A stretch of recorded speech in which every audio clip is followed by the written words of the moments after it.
Packing up and getting out of the way, the border fire has another community under evacuation orders, plus the help from Mother Nature for fire crews on the front lines.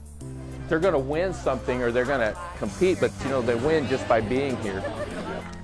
A special homecoming for some competitors at West Point. Meet the athletes who are claiming victory before making it to the starting line. Rolling out. City leaders take up a plan for bikes in downtown San Diego. The challenge in striking a balance between safety and convenience. KPBS Evening Edition starts right now.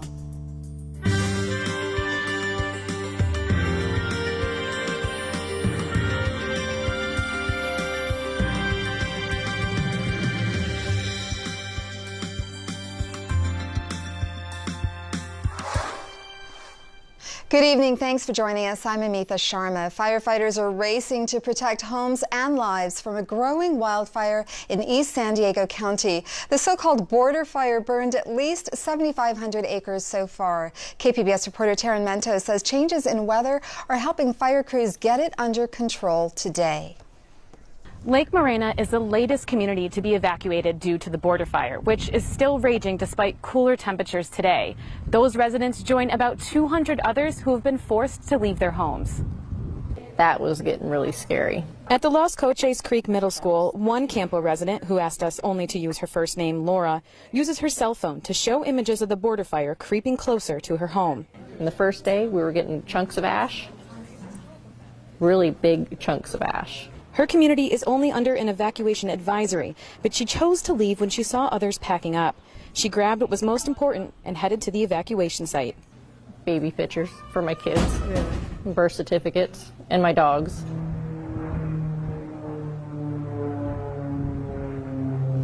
Up at the Fire Command Station in Potrero Regional Park, Public Information Officer John Buchanan says the cooler weather is helpful, but challenges remain. It's still very volatile out there just because of the sheer terrain and also the wind. I mean, the wind and terrain is not our friend right now because the fire can preheat the stuff many feet ahead of what is actually burning. And so once that preheats, then that can cause ignition up ahead and even embers flying anywhere from, you know, few hundred feet to sometimes a quarter mile away. Back at Los Coches, Laura had hoped the next official update would bring good news.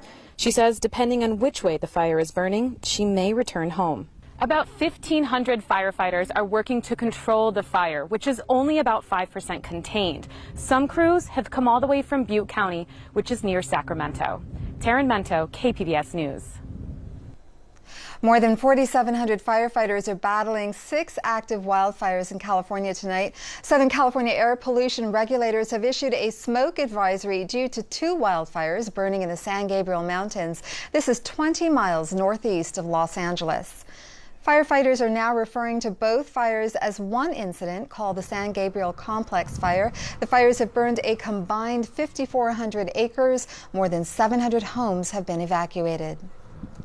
California's last nuclear power plant will close by 2025 under an agreement between the state's largest utility and environmental groups. Pacific Gas and Electric will replace the energy supplied by Diablo Canyon with solar and other clean power sources. The accord ends 3 decades of safety debates. Most recently, concerns have been raised about the plant's proximity to seismic faults. Diablo Canyon is located on California's central coast and supplies 9% of the state's power. State regulators are expected to vote this week on whether to allow Pacific Gas and Electric to pass the cost of gas pipeline repairs on to customers. A 2010 pipeline explosion in San Bruno killed 8 people. PG&E is on trial over that incident for allegedly violating safety rules and obstructing justice. Ratepayer advocates argue many of the repairs the company wants consumers to pay for are the result of PG&E's failure to follow up on pipeline problems.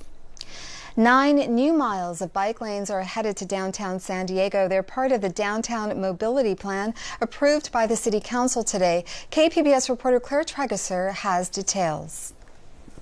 The council unanimously voted for the plan, which will add new protected bike lanes and widened sidewalks.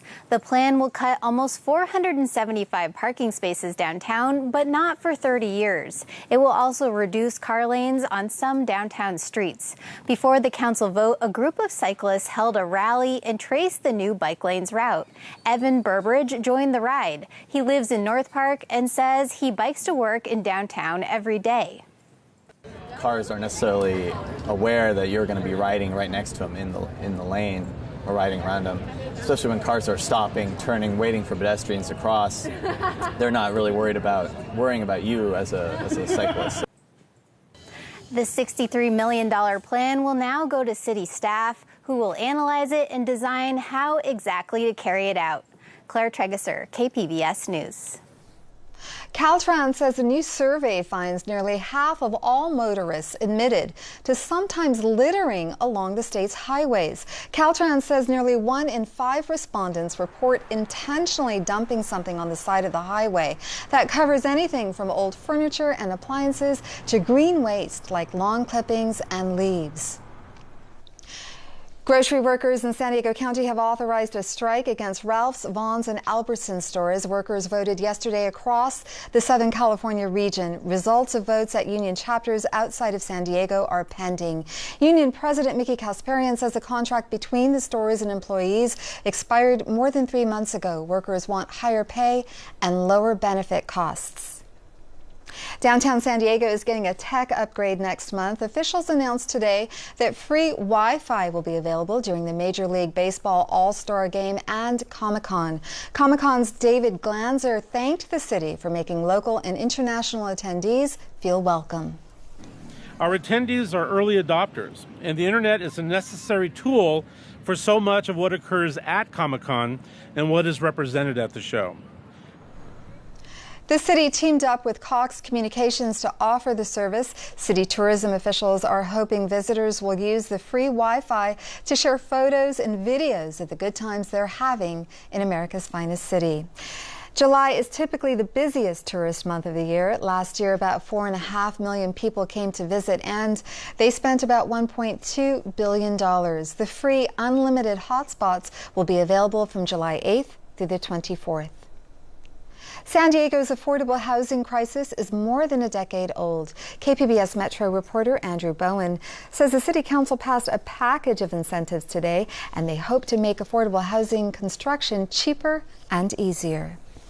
The measures include an increase in the housing density bonus that developers can have if they build more affordable units. Also, fewer parking spaces will be required for housing built near public transit. Councilman Todd Gloria says he hopes the measures will result in cheaper rents, not just bigger profits for developers. I hope that the market will respond and that the incentives that are provided really do result in not just production, but productions of units that are affordable to working class and middle class people. It's expensive to build housing in San Diego, and it takes a long time to get all the necessary permits and approvals. That's why a number of business groups joined advocates for the environment and affordable housing to support the measures. We need more units built. Again, we know that. We need our workforce to find affordable homes here in San Diego, so they're not looking to Seattle or to Portland or to Austin to find a more affordable climate. The package of incentives still needs approval from the California Coastal Commission. That's expected in about 4 months. Andrew Bowen, KPBS News. Some of the region's mentally ill homeless people may soon be getting a roof over their heads. The San Diego County Board of Supervisors approved a project that will match homeless people with county housing resources. There are 8,700 homeless people in the county. Based on a point-in-time survey earlier this year, about 14% reported they had a mental illness. California's legislators are seeking to make pharmaceutical drug pricing more transparent. A new measure would require pharmaceutical companies to inform consumers of drug price increases over 10% or to drugs priced more than $10,000. Proponents say the bill would allow patients to shop around for medication that fits their financial situation. It would require the pharmaceutical industry to give notice to the purchasers in advance notice and to justify it. It doesn't mean that they have to lower their price, but it'll cause the market to have some reaction to it. A ballot measure with similar goals is making its way to the November ballot. Opponents are spending millions to combat both the bill and the ballot measure. Former State Senator Ron Calderon entered a guilty plea today to a federal mail fraud charge. Calderon admitted that he accepted tens of thousands of dollars in bribes in exchange for performing official acts as a legislator, according to his plea agreement. Federal prosecutors have promised not to seek a sentence of more than 6 years in federal prison. Some California lawmakers want to go back to the drawing board with Proposition 47. The voter-approved measure reduced the punishments for some low-level nonviolent crimes, including theft amounting to $950 or less. Now lawmakers say the ballot measure is hurting small businesses and allowing small-time offenders to organize. These criminally minded people are exploiting small businesses and different merchandise stores by colluding together, and they're staying under that $950 threshold, but they're repeat offending over and over and over. Legislators are proposing a new bill that would tally up the dollar amount of stolen goods by an individual over a period of 6 months. If the amount is more than $950, the person would be charged with a felony. A new audit report gave California's veterans housing system a big thumbs down. The report revealed that the CalVet system did not improve the efficiency of medical documentation, and it did not reduce reliance on paper. Auditors say some veterans at CalVet homes in Chula Vista and 3 other locations were not given their medications due to the system's lack of organization and record keeping. The goal was to connect all of the systems together so that the resident could travel from one place to the next, and their medical information would go with them from whatever home they happen to be in. Well, the homes, some of them were using many of the modules of the system, some were just barely using a few. So as far as it being an enterprise-wide information system, it's just not working that way right now. The state paid nearly $28 million for that system. Some 270 athletes have been competing in the Warrior Games at the U.S. Military Academy this month. For William Reynolds, it's a homecoming. He graduated from the academy in 2002 and survived a roadside bomb attack in Iraq. AP reporter Michael Hill has the story. Athletes competing at West Point this week can claim victory for making it to the starting line. The military's annual Warrior Games are open to wounded and ill service members and veterans.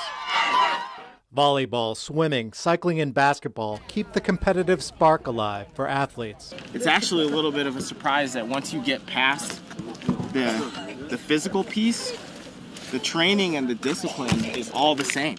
William Reynolds graduated from West Point in 2002. A roadside bomb attack in Iraq 2 years later cost him part of his left leg. Now he runs track at the academy where he once marched and drilled.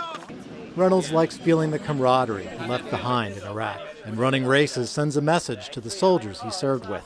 They didn't know if I was going to live or not, and for them to, fast forward, 10 years and I'm out here running again, almost as fast as I could with 2 legs and, competing at a high level, and I'm physically fit. I think that's really mentally healing for them to see that, I've kind of made it through and I've battled back. Competition is fierce, but winning is not the only object here. Athletes talk about healing, teamwork, and conquering new goals.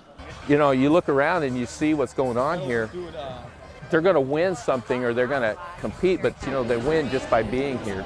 Making a strong finish after dealing with adversity. Michael Hill, Associated Press, West Point, New York. The heat continues in San Diego. Heather Waldman says cooler temperatures are expected later this week. That's tonight on the KPBS Weather Report.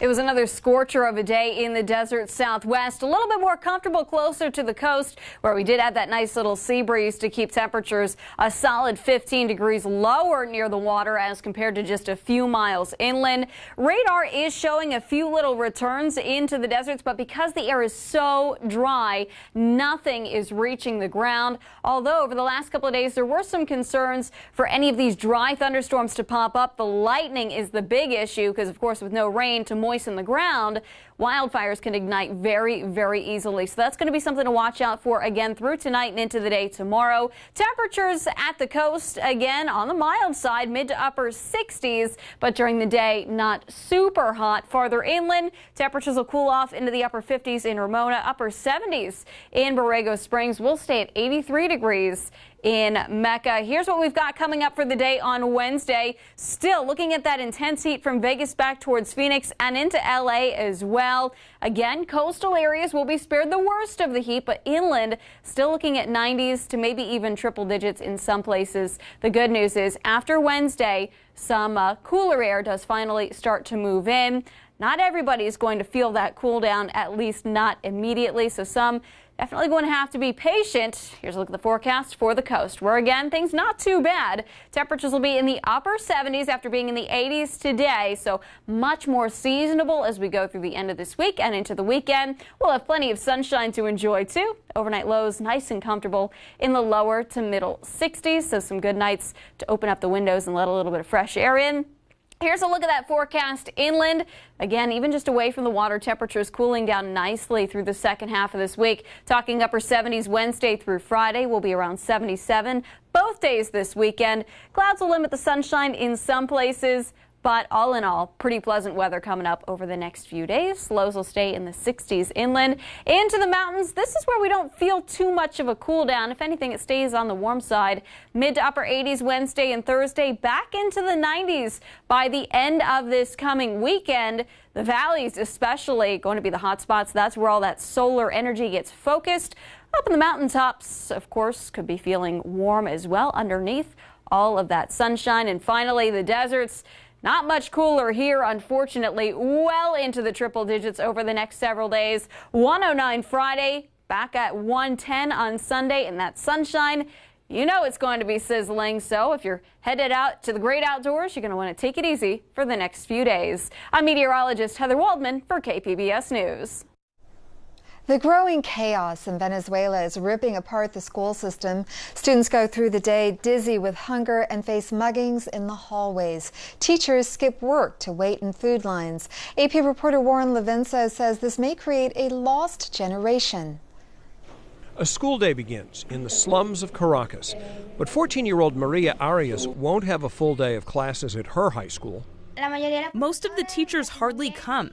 We sometimes will go for 4 hours without a single class. The fall in oil prices, years of economic mismanagement, and soaring crime have brought Venezuela to a crisis, and the once envied school system is in chaos, leaving classrooms empty. A parent group estimates that Venezuelan children are missing 40% of class time this year. At the high school, there is always some problem. Sometimes there are fires. There are fights between students. The high school is ugly. On top of that, teachers have been killed in the violence gripping the country. Armed robbers enter schools, blackouts leave classrooms dark, and students faint from hunger. I can't even give them money for snacks. I cannot even buy a packet of crackers and give them one to take to school, like I used to. Lack of food is a chief reason schools are failing. Teachers and students often miss class to spend hours in food lines. My colleagues have to bring food to their homes. Students are not coming as often to classes, and the dropout rate is high because I think they're in food lines. They need to eat breakfast, but sometimes they don't have any. Gym class used to take place in this patio. Now kids gamble. The teacher was killed in a gun battle. Everything is getting worse, and the quality of life has diminished. It's hard. Even though we try to stick together and teach the children that the only way forward is studying. But Maria is losing hope that her education will be a path to a better life. Warren Levinson, Associated Press.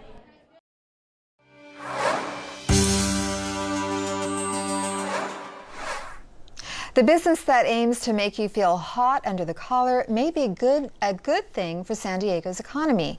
A group of adult entertainment business owners are scheduled to release a report that shows their industry has a $70 million impact on the city's bottom line. The study also looked at crime rates and other police statistics between neighborhoods and adult entertainment businesses. Plus, it profiles employees and customers. Details on the findings are scheduled to be revealed on Thursday. A new settlement is forcing grocery chain Trader Joe's to spend millions fixing refrigerators and cutting greenhouse gas emissions. Federal authorities say the Monrovia-based company violated the Clean Air Act by failing to promptly repair coolant leaks. The company also agreed to pay a $500,000 penalty. Similar settlements were previously reached with Safeway and Costco. Harvest Public Media takes a closer look at the futures market. It helps both producers and users of a major commodity, such as corn. Amy Meyer explains how the benefits trickle down to regular food consumers. A $3 box of corn cereal stays at roughly the same price day to day and week to week. But corn prices can change daily, sometimes by a few cents, sometimes by a lot more. Why does the cost of processed foods generally stay quite stable, even though the crops that go into them have prices that fluctuate? It's partly thanks to the futures market. The futures market allows the people who sell and buy large quantities of corn to insulate you, the consumer, from those changes without going out of business themselves. Let's meet our corn producer, this farmer. Of course, she's always looking to sell her corn at a high price. And on the other side, our corn user, this cereal company, is always looking to buy corn at a low price. Now, the farmer has a little bit of a problem because her whole crop gets harvested at once. Lots and lots of farmers will be harvesting at the same time, and the huge supply can send the price falling. And even though that price might be appealing to the company that makes cereal from corn, it doesn't want to purchase all of its corn at once because, among other reasons, it would have to pay to store it. But it's fortunate that corn can be stored because that means it can be sold and bought throughout the year. And this is where the futures market fits in. Buyers and sellers move bushels around in the market, though actual corn rarely changes hands. Instead of buying and selling corn, the farmer and cereal maker buy and sell contracts. Now we're getting closer to peace of mind for both sides because a futures contract provides a hedge against a change in the price. This way, neither side is stuck with only whatever the market price is when they want to buy or sell. These contracts can be made at any time, even before the farmer plants the corn. She'll use the futures market to sell some of her anticipated crop on a certain date in the future. Of course, she's not going to sell all of her corn on that contract. Just enough corn to reassure her that a low price at harvest won't ruin her business. The contract provides that security. The cereal company uses the same market to buy bushels. Their contract protects against a high price later. Contracts will gain or lose money in the futures market. If the price goes high, the farmer loses money on that futures contract because she's stuck with it. But that's okay, because now she can sell the rest of her corn, what wasn't in that contract, at the higher price. That offsets her loss in the futures market. If, at harvest time, the price of corn is low, well, that's exactly why she entered the futures market. The low price means her contract makes money, so that profit shields her from the sting of the low price she'll get for the bushels she sells now. The corn cereal company doesn't like those higher prices, and that's why they have a futures contract. They make money on it and can use that profit to cover the higher price of the corn they now need to buy. The futures market serves as a risk management tool. It doesn't maximize profit. Instead, it focuses on balance. And in this way, it keeps your cereal from breaking your weekly shopping budget. This Harvest Media Report was made possible by the Corporation for Public Broadcasting. I'm Gwen Eiffel on the next News Hour. The new science standards you likely haven't heard about coming to public schools in a majority of states. That's Tuesday on the PBS News Hour.